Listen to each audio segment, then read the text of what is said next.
New Movie Think Show, where we watch new movies in theaters and tell you what we think about them. I'm Meg Turney. I'm Ross Everett, and if you didn't have a chance to go to the theaters, you can head on over to netflix.com/SourceFed. That gives you 1 free month of instant streaming. Helps you guys out, helps us out a little bit too. So why not head over there and do that, huh? This week we saw Ride Along! Okay, that part we weren't going to do. I thought you were going to get there. That's fine. And ride right out of that movie theater, you guys. Ride right out of the rode out of the movie theater? We should have earlier than the movie was over. Look, I knew what to expect going in. I did not have high expectations. No. There's some funny moments. No. It's great going into a movie with low expectations and somehow still being underwhelmed by a film. This is hard for me to say. I like Kevin Hart. Ice Cube's the guy. It was written by one of my favorite improvisers and like actors and comedians. Jason Mantzoukas has a writing credit on the film. He's Rafi from The League, and so I'm like, oh, like this is going to be super funny. No, like turns out, no, it's not. Not at all. So this movie stars Ice Cube as like kind of a no-nonsense, hardened cop. Kevin Hart. You know, as much as Ice Cube can do. I thought he didn't do a bad job. No, he didn't. But that's all Ice Cube can do. Oh. Kevin Hart is like his scroungy, almost soon-to-be brother-in-law. Kind of more of a low-status character than you're normally used to seeing Kevin Hart playing. You also have Tika Sumpter in this film, who is hot, hot, hot. I had never heard of this girl before. She's hot. You liked her? Welcome to the world. I'm gonna see you in a lot more films. Oh yeah, I mean, like she'll be around. If you get in a Kevin Hart movie, I'm sure you're gonna be in some more of them. Jay Farrow was in it for a blink. Lawrence Fishburne, Morpheus himself, was in there, and also Lil Peanut makes an appearance, which I was watching the credits, and that's where I go like, Lil Peanut was in this? And for those of you that don't remember Lil Peanut, he was on, I think, the Steve Harvey Show rapping as a child. Oh. Yeah, very cute little kid. Also, John Leguizamo's in this movie. Oh yeah! Leguizamo, Sid the Sloth from Ice Age. And he's very straight, no joke. Yeah, and I was like, why did you take this role, John? Like, you were so big. And you don't need money. Ice Age was a huge franchise. The story for this movie is, I mean, the plot out of the way, you can really get it from the tagline. Oh, you want to marry my sister? You got to come on this ride along with me because I'm a cop and I need you to earn my respect. Synopsis done. However, there are more questions in this movie than there are laughs. There are just moments where you're just like, why are these characters doing this? And hold on, how would they be able to figure this out? And sometimes it's explained after the fact, which is like, oh, the studio gave a note that we need to explain that. Okay, we'll give a throwaway line. And then sometimes it's like, oh, you guys are just gonna ignore that because it's too big of a plot hole to cover in one line. I understand that as well.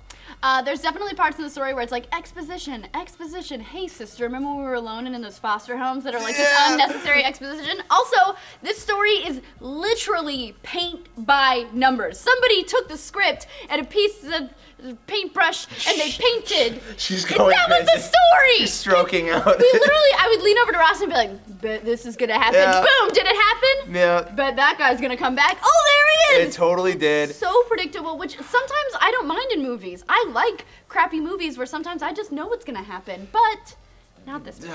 There was one point where Ice Cube literally looks as close to the camera as you can without breaking the fourth wall and goes, today was a good day. Fuck you! What? Are you kidding me? That's it. First of all, great line. You wasted on this movie. Yeah. You could never do that again, Ice. You're done of dropping that line in movies. And also, you didn't, there was an opportunity. You didn't even have to use your AK. You didn't put it there. Nope. You put it 20 minutes into the movie. We're not even in the second act and you're dropping that. Redeeming values of this movie, acting, Kevin Hart, very funny. Does a great very job. funny guy. I like him better when he plays high status characters. The low status, it was like, okay, you're too funny to do this, and I get it, you're small, but let's stop picking on your size. But when they let him go off, and they let him go off a fair amount of times, just improvising, very funny, big laughs, belly laughs out of me. Absolutely. There were a lot of jokes that you could tell that were this is the joke that's written. They got actual groans, which I never hear in theaters anymore. Actual groans, and then Kevin Hart would add just a little blip to it, and everybody would laugh. And that's what he does. He shines when you let him do that, and they did a great job. He's a stand-up comedian. I mean, he knows his voice so well. Of course he's going to be able to come in there and spice things up a little bit. Very funny. Great physical comedian, too. I really appreciated his comedy in it. Jay Farrow, also really good. Jay Farrow needs to be in more movies. He was there for 4 seconds, but he did a good 4 seconds. He did a great 4 seconds. Lawrence Fishburne, I mean, not the worst, but I mean, like, clearly this was a payday for him, or maybe a favor, or maybe he just really wanted to meet Ice Cube. I don't know the reason behind it, but it was clearly not, he wasn't doing this for the artistic integrity of the role. The look of the movie is pretty subpar. I mean, it was fine. It didn't take away from anything, didn't add anything. There was some slow-mo at the beginning, which I felt was unnecessary. There were like freeze frames, which I felt were unnecessary. There were some product placement things that I felt were unnecessary. Yeah. There was moments... There was a dig, I think, that you took a little personally. They took a shot at the Toyota Prius, which is a fine car. It is a fine car. I drive a Prius. And he's like, get this Prius out of here. It's like, no, it's not no time to be like... He was in a police chase. It's in the first 2 seconds. No spoilsies. He's in a police chase and someone offers him a Prius and he's like, no, get this Prius out of here. Prius. Fuck this Prius. Dude, you're in a car chase. Now's not the time to have your ego get in the way. The bad guy's escaping. One thing I noticed, and I was very forgiving of this because I looked at this as a comedy, not an action flick. Like the action scenes are hard to watch. It was like no cool action moments. That's true. Where you're just like, oh, that's kind of sick. Which, you know, like if you have maybe like a bigger budget, you can do more with it. But that was forgivable. The things that were unforgivable, I don't think would fall on the director, but more the writer of the story.